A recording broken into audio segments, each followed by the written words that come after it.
Hi beautiful, welcome to my channel. In today's video we are going to be trying a new product that Charlotte Tilbury just launched, and that is the Matte Eyes to Mesmerize. These are single eyeshadows with a matte finish. They are a cream product and I got 3 out of the 5 colors that she launched, and in today's video we are going to try them, swatch them, learn about them, and of course I will let you know whether or not I think that these are good and worth it. So if you are excited for today's video, don't forget to give it a thumbs up and let's go ahead and get started. Okay, so first things first, I wanted to tell you guys that Pat McGrath just restocked her Bridgerton collection, so you can now get these products one more time. I am leaving you the link with the 10% discount code down below in the description box of this video. Here are my 2 recommendations from the collection. I absolutely love this 6-pan eyeshadow palette. The pans are a little smaller than her traditional 6-pan palettes, but this palette is made in Italy. It has her Italian formula, which is better and softer and a little bit easier to use in my opinion. So I absolutely love this palette. I have a video where I created 3 looks with it if you need some inspiration, and I highly recommend it. And then my second favorite thing from the collection was this highlighter right here. The color of this highlighter is very, very unique. If your complexion is similar to mine, this looks super flattering on us, and it has an amazing formula that doesn't enhance texture on your face, so I highly recommend both of these if you were thinking about getting them, and I suggest that you get it now that they restocked on the Pat McGrath website and you can get it with a 10% discount. Now let's get started with the Charlotte Tilbury eyeshadows. Okay, so as you can see, I am starting the video with my face kind of half done. I did my brows, my foundation. I have 2 foundations on, so if my face looks different, that's why. And then, of course, I did concealer, powder, and some bronzer. I haven't applied blush or highlighter yet because I want to match my blush to whatever eyeshadow I end up wearing today. So I got 3 different colors. I got Smoky Taupe, Flawless Beige, and Diffused Black. I'm super excited for Diffused Black because I feel like it could be a really nice base to combine with a lot of really nice pigmented glittery colors. So I might try some of that today besides the color just on its own. And let's just go ahead and get into it. Let's see what the claims are on this product. Alright, so this right here is what the packaging looks like, which is the same packaging as her Eyes to Mesmerize that have the metallic finish. The retail price for these is $34, and I am of course leaving you the link to them down below, so if you decide to go for these, please use my link in the description box. Okay, so let me go ahead and show you the colors that I got. I got the color Diffused Black, Smoky Taupe, and Flawless Beige. They also have Nude Cashmere and Chocolate Veil. However, I went with these because I just thought these were the ones that I was going to like a little better. And here are the claims. It says you can get an easy matte smoky eye in seconds because it is very easy to use. It claims to be long-lasting, easy to build, easy to blend, and easy to wear. And her application method just says swipe, smoke, and line. I don't know that I'll be lining them because I personally just rather wear mascara. I will be lining my waterline though. And then she gives you a really long list of ingredients and claims that I'll just go ahead and pop right here on the screen, so go ahead and pause it if you want to read it. Let's go ahead and get started with some swatches. Here's the black shade. That is Smoky Taupe. And Flawless Beige right there. Okay, so I'm going to start with Diffused Black on this eye right here, and the brush I chose to apply these with is my Reference number 32 brush. This is a flat, denser type of brush, and I feel like it'll help me move this product very easily on my eye area. So I'm just going to go in with it. I have a nice amount on the tip right there, and I'm going to focus the product on my eyelid and then diffuse it from there. Alright, I just grabbed a little bit more to build on it. And I'm patting the product all over the eyelid. This looks very, very scary, but I think it'll be good. Okay, I feel like I have nice pigmentation all over the eyelid right now. So with the same brush, I'm going to start smoking the color upwards a little bit so that I can diffuse this top line. I'm switching to a blending brush to see if I can move it a little bit easier with it on the crease. Yes, a blending brush for the crease I think is ideal, but I did blend away a lot of the product, so I'm going to go back with this one and just build it up ever so slightly right here, and then blend some much with my blending brush. I'm finding that with the black color at least, some areas are a little tricky because they blend away and then you have to rebuild them, but then when you rebuild them they look a little harsh, so you have to re-blend them. And let's see how many times I have to do this. This is my second time. I'm definitely not loving that, and I don't know if I'm using the wrong technique, but it just seems to dry a little bit too fast, and so I feel like I'm not blending it fast enough or something. I don't know. I am using a synthetic brush now. This is the BK Beauty 203, and I'm going to go back and see if this is any help. And so I'm first kind of tapping everywhere, and now I'm going to try and blend. With a reference number 26, I'm going to do the under eye area and just tie it right here at the end. And on its own, this right here is what it's looking like. I feel like these patchy spaces are maybe half my fault, half the product's fault. Maybe I wasn't blending it fast enough when I first applied it, and it's basically like the product dries down right away, so when I go back and forth with my brush right here, my skin folds a little bit because it's kind of dragging a product that is getting dry, and so the folds is what makes it look patchy like that. So I don't know, but I also don't feel like I can fix it. I did want to do one thing though, because I usually don't wear super black smoky eyes like this one, and the reason I was very interested in this product specifically is because I felt like it would be a really beautiful base for really nice shimmery shades like this one. And so now that you saw it on its own and kind of the result that I got, I'm going to put that on top and see how that looks. And we'll see if even if it wears a little patchy, it's a nice base for pretty shimmer shades, you know? So I have a flat brush and I'm going into this color right here, and I'm going to start by tapping it right in the center. That's beautiful. And this is truly the reason I wanted this color, because I figured if I have a black smoky base that is easy to blend, which this one on the crease, it was easy to blend. It's kind of like the top of the eyelid that gave me a little trouble. And now I'm putting a shimmer over top and it looks absolutely wonderful. It looks beautiful. I love it. Just take a look right there.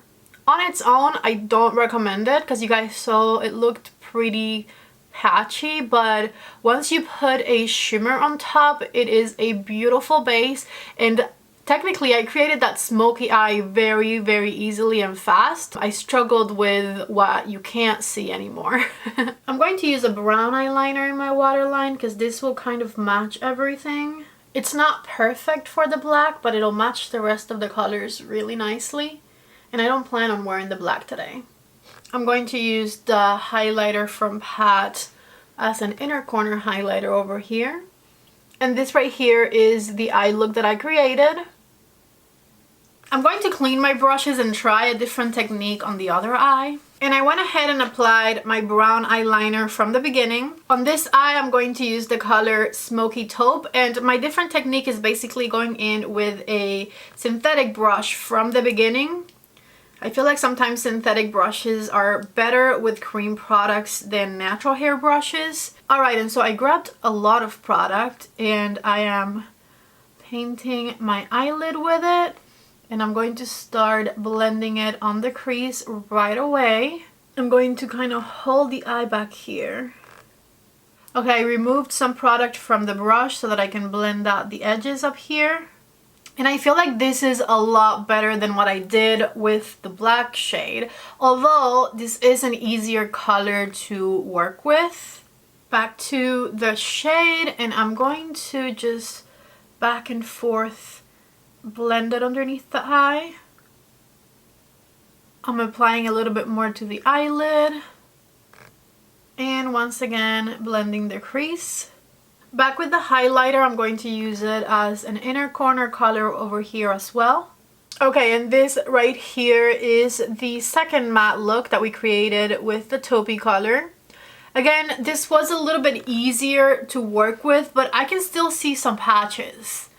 I feel like it just dries down too fast, and it's definitely not easy to manipulate once it's dry. I was so excited for these. I really thought that these were going to be amazing, but I feel like they just dry down a little bit too fast. Okay, I'm not going to complete these looks because I just wanted to kind of show the product, and the look that I will complete is the last one with the third shade.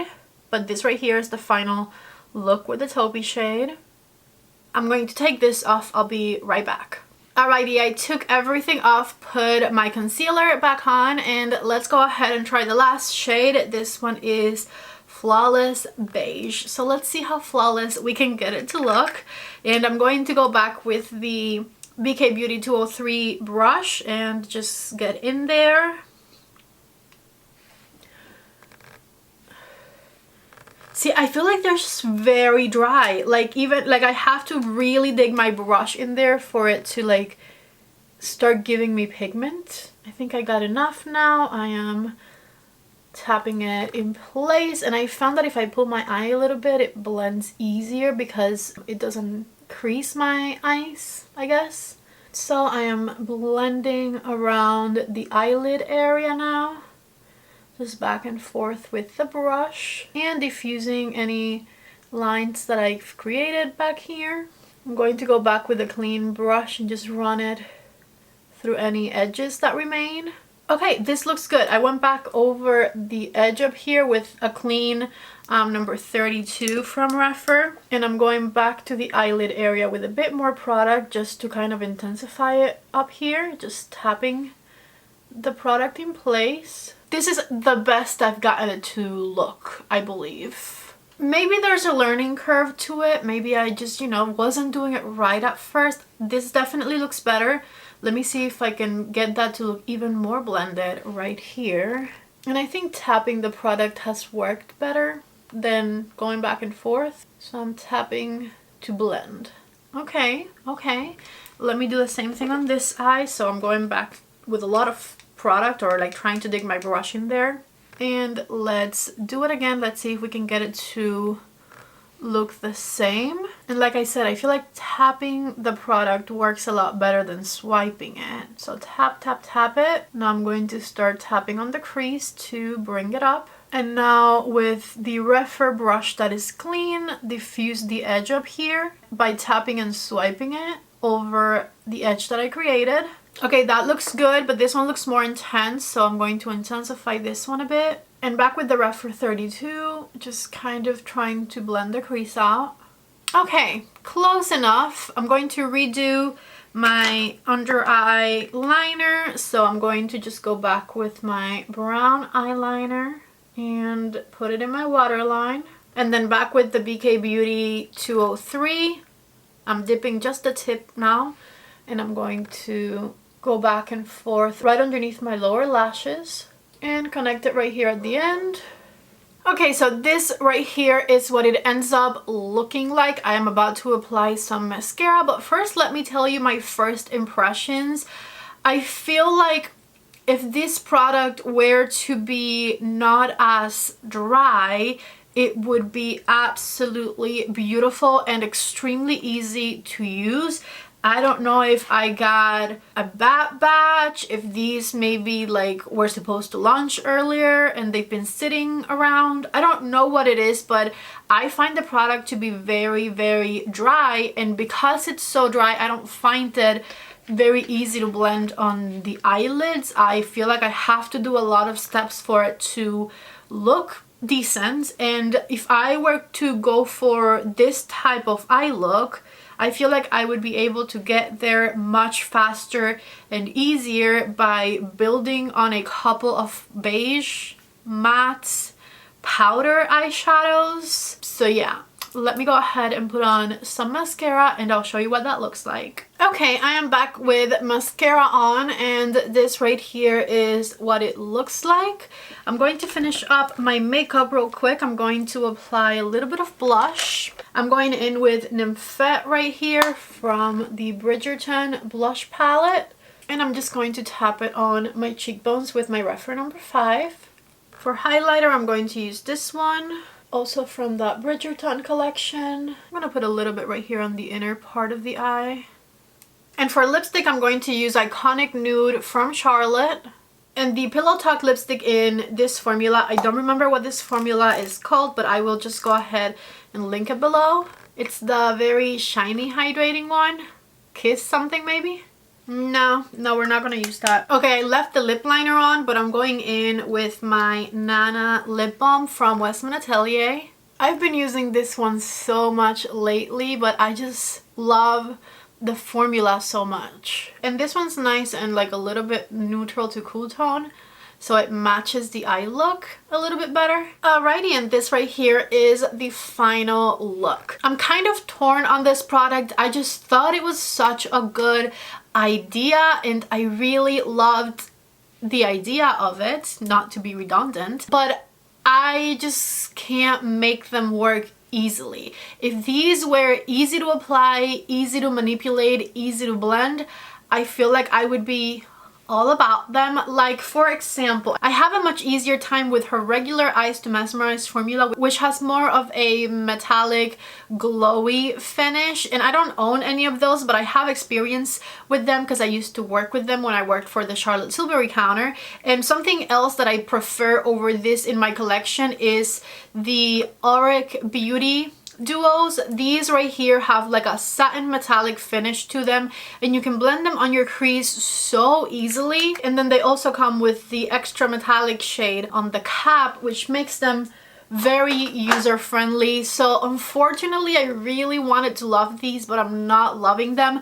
I will say, if you were looking for a black base to put eyeshadows on top of, I do think that I'm going to get use out of that black base to do that, because even though it wasn't the easiest to do, it was also the first one I did. So I feel like I could probably get a better result with some practice, and I do feel like it is a very nice black base to put underneath a lot of my shiny eyeshadows. So I do think I'm going to get use out of that one, but like as far as this one and the other shade I tried, I feel like I can get this result faster by just using powder eyeshadows. And so unfortunately, I don't recommend them, which is very sad. Anyways, if you already bought them though, I'm pretty sure you can make them work. I'm going to try to make mine work for me. But if you were waiting for a review to decide whether or not to go for these, then I just wouldn't. Which makes me sad because I really wanted these to be fantastic. Anyways, that is my review. Those are my thoughts. This is my look. And that is all I have for you guys today. If you liked the video, don't forget to please give it a thumbs up. And also don't forget to subscribe to my channel. If you're new here, my name is Patty. I try to do very thorough reviews. I pay attention to all of the details, and I would love it if you are here to stay, so don't leave without subscribing. Thank you guys so much for watching. I love you so much, and I hope to see you back in the next video. Bye.